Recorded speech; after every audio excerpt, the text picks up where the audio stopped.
Assalamualaikum warahmatullahi wabarakatuh. Perkenalkan, nama saya Randy Haryadi dengan NIM 220378, periode manajemen bisnis dari era 1. Di sini saya membuat video presentasi untuk tugas UTS dengan mata kuliah teori ekonomi. Materi pertama, teori ekonomi dan ruang lingkupnya.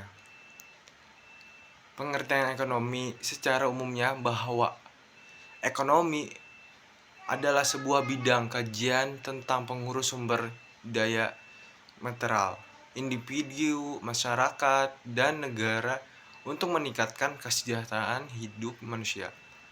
Karena ekonomi merupakan tentang perilaku dan tindakan manusia tentang memenuhi kebutuhan hidupnya yang bervariasi dan berkembang dengan daya yang melalui pilih-pilihan kegiatan produksi, konsumen, dan atau distribusi.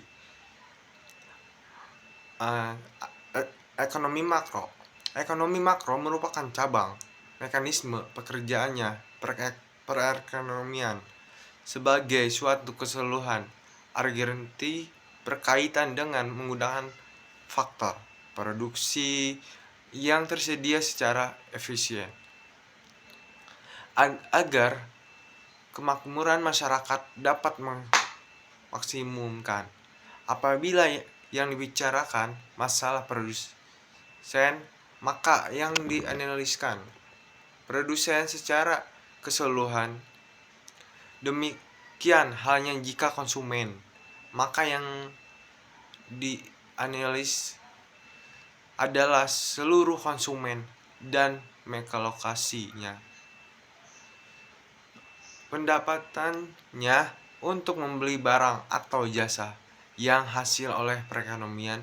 Demikian juga dengan variabel permintaan, penawaran perusahaan, harga, dan sebagainya. Intinya ekonomi makro menganalisis penentuan tindakan kegiatan ekonomi yang diukur dari pendapatan hingga ekonomi makro sering dinamakan sebagai teori pendapatan. Metode ilmu ekonomi. Metode ilmu ekonomi secara sederhananya merupakan upaya manusia untuk memenuhi kebutuhan yang bersifat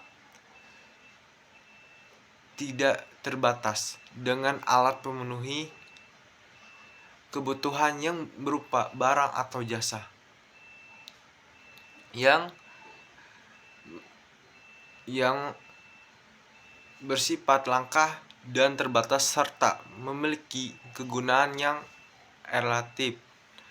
Untuk itu, cara memenuhi kebutuhan berkaitan dengan metode-metode dalam ilmu ekonomi tersebut. Materi yang kedua, perkembangan teori ekonomi.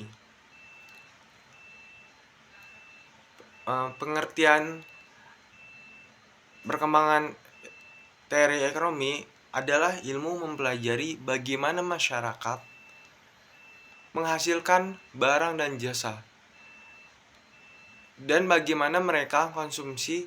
Teori ekonomi telah mempengaruhi keuangan global pada banyak momen penting sepanjang sejarah dan merupakan faktor integral dalam kehidupan kita sehari-hari. Namun, asumsi yang memadu studi ilmu ekonomi telah berubah secara dramatis sepanjang sejarah. Berikut sejarah pemikiran ekonomi, perkembangan ekonomi, dan era digital. Indonesia merupakan salah satu negara yang memiliki potensi besar untuk perkembangan ekonomi digital global dan temasik 2018. Hasil penelitian menyebutkan bahwa salah satu hal yang mendukung perkembangan internet ekonomi di Indonesia adalah banyak jumlah menggunakan internet di Indonesia. Berupa fakta lain mendukung perkembangan ekonomi digital di Indonesia antara lain sebagai berikut: McKinsey and Company 2018. Indonesia diperkirakan memiliki pasar perdagangan online sebesar 5 miliar. Untuk perdagangan online formal dan lebih dari 3 miliar untuk perdagangan online informal. Indonesia diperkirakan memiliki 30 juta pembelian online pada tahun 2017 dengan total populasi sekitar 260 juta jiwa. Materi yang ketiga, elastisitas permintaan dan penawaran adalah suatu atau konsep yang digunakan untuk mengukur derajat kepekaan atau respon perubahan jumlah atau kualitas barang yang dibeli akibat perubahan faktor yang dipengaruhi. Dalam hal ini pada dasar ada 3 variabel. Pertama yang dipengaruhi maka dikenal 3 elastisitas permintaan, yaitu elastisitas harga permintaan, elastisitas silang, dan elastisitas pendapatan.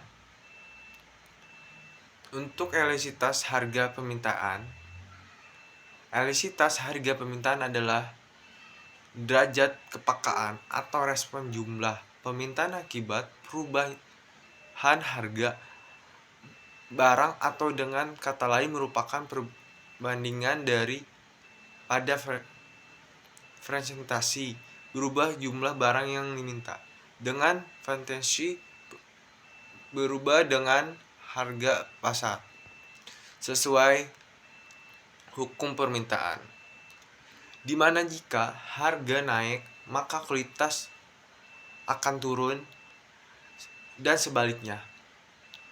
Dalam elastisitas harga permintaan lebih dinyatakan sebagai elastisitas permintaan nilai perbandingan antara frekuensi berubah jumlah. Demikian dengan frekuensi berubah harga disebut koefisien elastisitas permintaan. Yang kedua, elastisitas silang. Elastisitas silang yaitu konvensional yang menunjukkan sampai di mana besar perubahan permintaan terhadap suatu barang apabila terjadi perubahan harga barang. Elastisitas permintaan silang dengan ringkasan elastisitas silang apabila perubahan harga Y menyebabkan permintaan barang X berubah, maka sifat berhubungan di antara kedua digambarkan oleh elastisitas silang. Besar elastisitas silang ES dapat dihitung berdasarkan pada rumus E sama dengan perubahan permintaan perubahan harga barang lain, atau berubah harga suatu barang yang mengakibatkan pergeseran permintaan kepada produk lain, maka elastisitas silang XY adalah merupakan presentasi elastisitas pendapatan.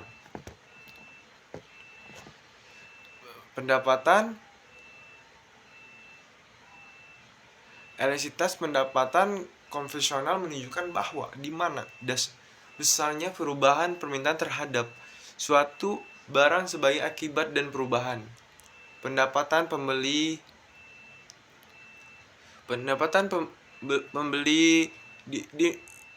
dinamakan elastisitas penerimaan pendapatan, atau secara ringkasnya elastisitas pendapatan. Besarnya pendapatan tanda kutip dapat ditentukan dengan rumus berikut. Rumusnya perubahan permintaan 0%, perubahan pendapatan apabila yang diminta maka tanda elastisitas tersebut positif, dan barang yang diminta disebut barang normal atau severe bila kenaikan dalam pendapatan tersebut mengakibatkan berkurangnya jumlah suatu barang yang diminta, maka tanda elastisitas terhadap barang disebut adalah negatif, dan barang disebut dengan barang integral atau given. Materi yang keempat, teori perilaku konsumen. Pengertiannya yaitu proses yang dilalui oleh seseorang atau organisasi dalam mencari, membeli, menggunakan, mengevaluasi, dan membuat produk atau jasa setelah dikonsumsi. Untuk memenuhi kebutuhan perilaku konsumen akan diperhatikan dalam beberapa tahap, yaitu tahap yang sebelum pembelian dan setelah pembelian. Pada tahap sebelum pembelian, konsumen akan melakukan pencarian informasi yang terkait produk dan jasa. Macam-macam teori perilaku konsumen. Yang pertama, teori ekonomi makro. Teori ini menganggapan bahwa setiap konsumen akan berusaha memperoleh kepuasan maksimal. Yang kedua, psikologi teori, dan teori ini mendasarkan diri pada faktor-faktor fisiologi individu yang dipengaruhi oleh kekuatan lingkungan. Untuk yang ketiga, teori antropologis. Teori ini juga menerapkan perilaku pembelian dari suatu kelompok masyarakat yang ruang lingkup sangat luas, seperti kebudayaan, kelas-kelas sosial, dan sebagainya. Materi yang kelima, teori biaya dan penerimaan.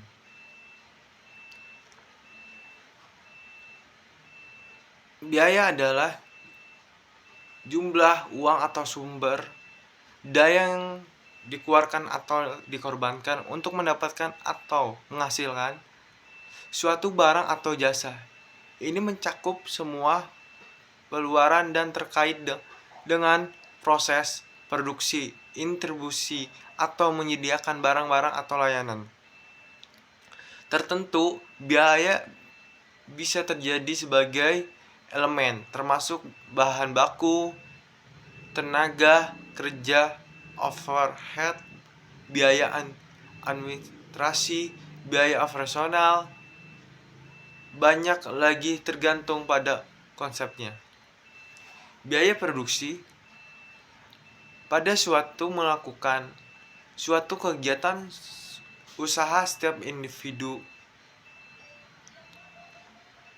atau kelompok pasti memberlakukan biaya yang digunakan untuk produksi suatu barang yang dihasilkan, tidak kecuali seseorang petani membutuhkan biaya produksi atau menghasilkan tanaman yang produksinya. Biaya produksi yang dikeluarkan seorang petani selama melakukan kegiatan usaha tani antara lain untuk membayar biaya perawatan tanaman, seperti pembelian obat pembasmi hama, dan juga pupuk yang diproduksi petani. Teori biaya dan penerimaan. Teori Biaya dan penerimaan adalah konsep-konsep dasar dan ekonomi yang digunakan untuk memahami bagaimana perusahaan membuat keputusan produksi dan menentukan tidak output yang optimal. Buat materi yang keenam, teori produksi dan kegiatan perusahaan.